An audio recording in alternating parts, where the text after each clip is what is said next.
Graça e paz, amados, passando aqui para poder ser bênção na tua vida mais uma vez. Desde já, muito obrigado por vocês me receberem em seus lares.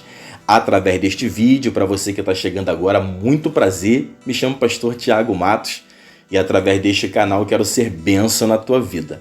Amém? Falando neste canal, te convido a se inscrever, deixa o teu joinha e se no final do vídeo você entender que foi bom, compartilha para que mais pessoas sejam abençoadas. Amém? No segundo livro dos reis de Israel, lá no capítulo 5, vai falar da história de um homem chamado Naamã. Talvez você já conheça, talvez você não conheça, mas aqui vamos aprender algumas lições com este homem. O texto em si ele é muito rico. Tem muitas lições para nós aprendermos. Mas aqui, neste vídeo, eu quero falar sobre o quanto é importante nós observar que Deus coloca pessoas na nossa vida para nos dar um start, para nos dar um saculejo, para nos fazer ser racionais quando o momento nos leva a sermos irracionais. Quantas das vezes brigamos, discutimos, desistimos, recuamos porque a emoção fala mais alto do que a razão. Não é verdade? E aí, sempre tem alguém perto para poder nos sacudir, para nos chamar a atenção e nos fazer entender que quanto mais rápido voltarmos ao nosso estado normal, racional, melhor enxergaremos o que está de verdade acontecendo. Porque às vezes o que está acontecendo na realidade se torna diferente dentro de nós porque a nossa ótica muda pelo nosso estado de espírito, pelo nosso nervosismo, pela nossa raiva, pela nossa incapacidade de pensar, de raciocinar em meio ao momento de turbulência. Mas eu creio que Deus sempre tem alguém para nos fazer enxergar a real situação. E isto aconteceu com o Naamã. Mas vamos lá, vamos aprender um pouquinho da história deste homem. Eu tenho certeza que vai edificar muito a tua vida.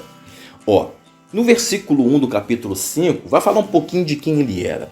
Naamã, comandante do exército do rei da Síria, era grande homem diante do seu senhor e de muito conceito, porque por ele o Senhor dera vitória à Síria.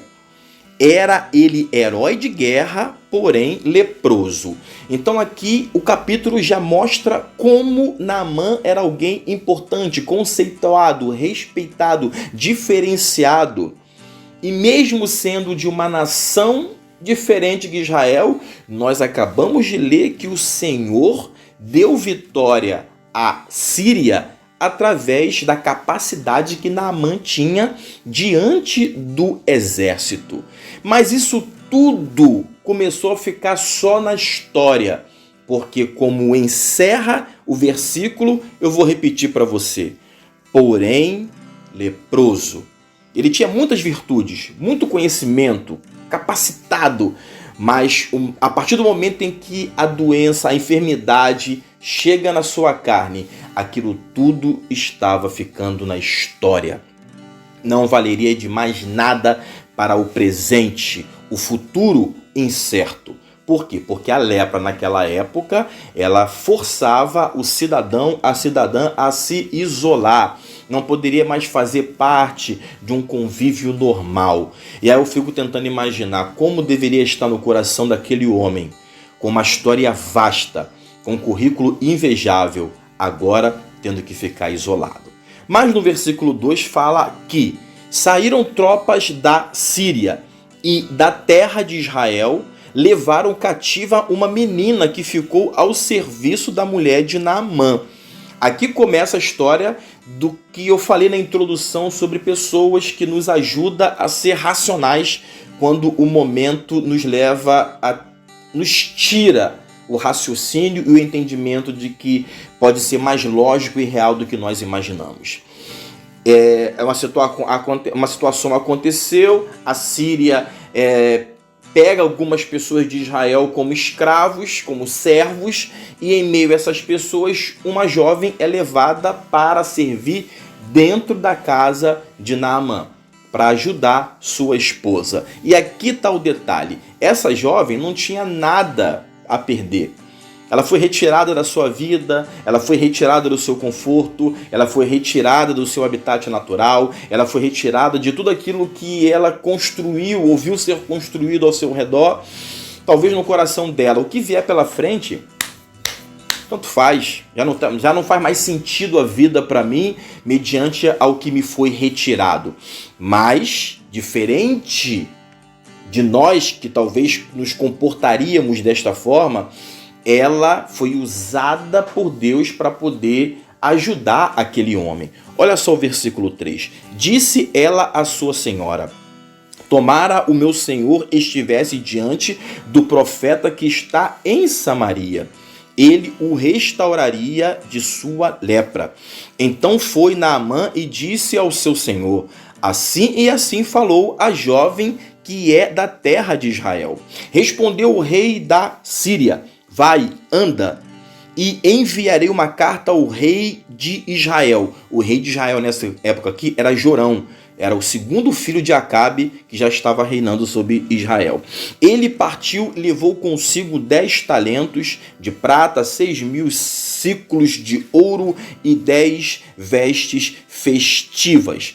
Aqui é muito interessante porque assim que aquela menina fala, já houve um despertar no coração de Naamã. Talvez dentro dele veio aquele impacto de que o que estava perdido agora pode ser mudado.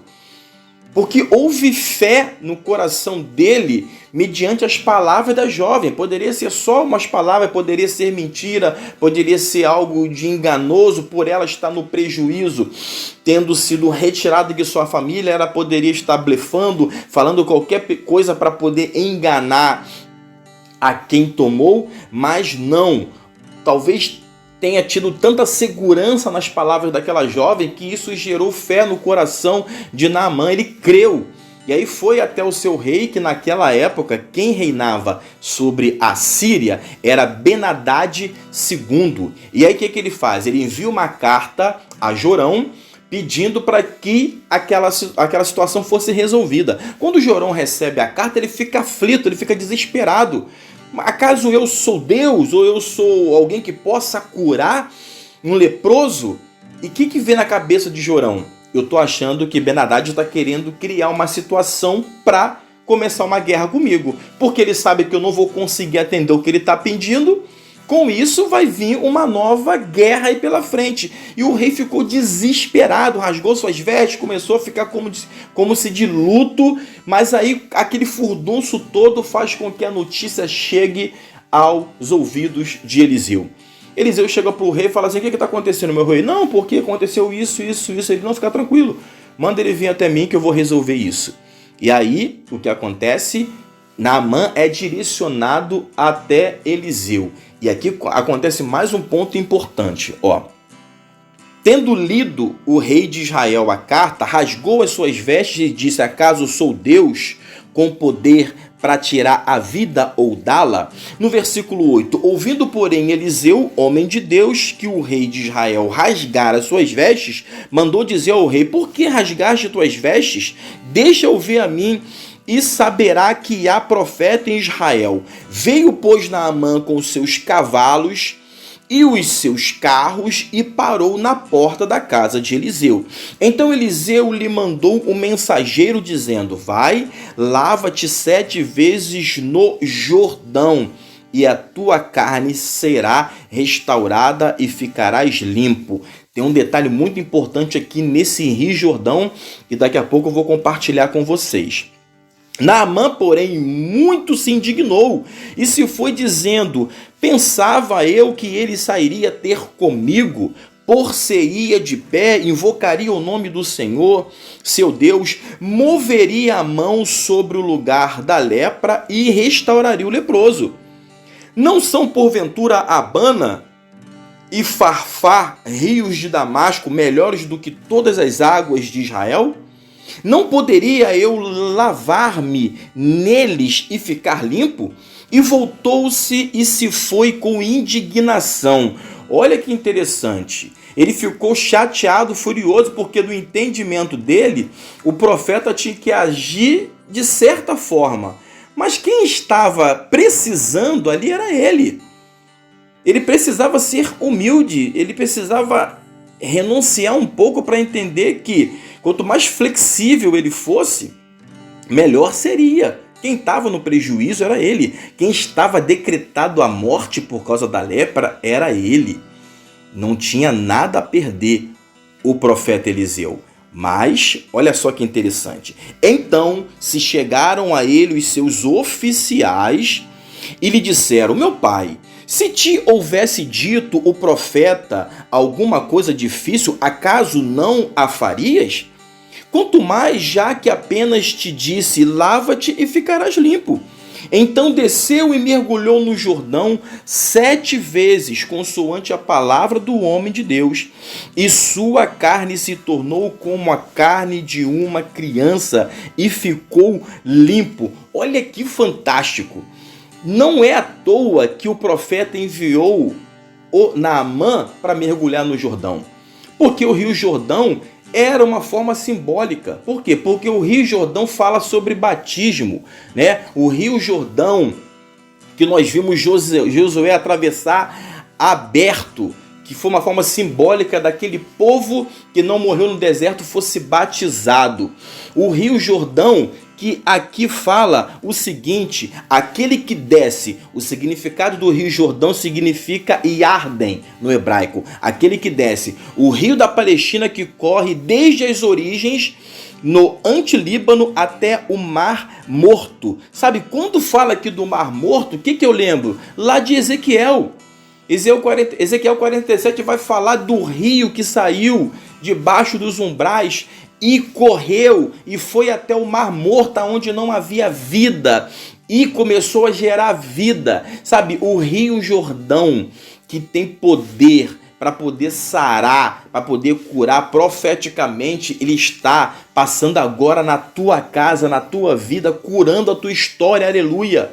Não foi por facilidade que Eliseu mandou o Naamã mergulhar no Jordão, não é porque estava perto, mas porque aquele rio faria diferença na vida daquele homem.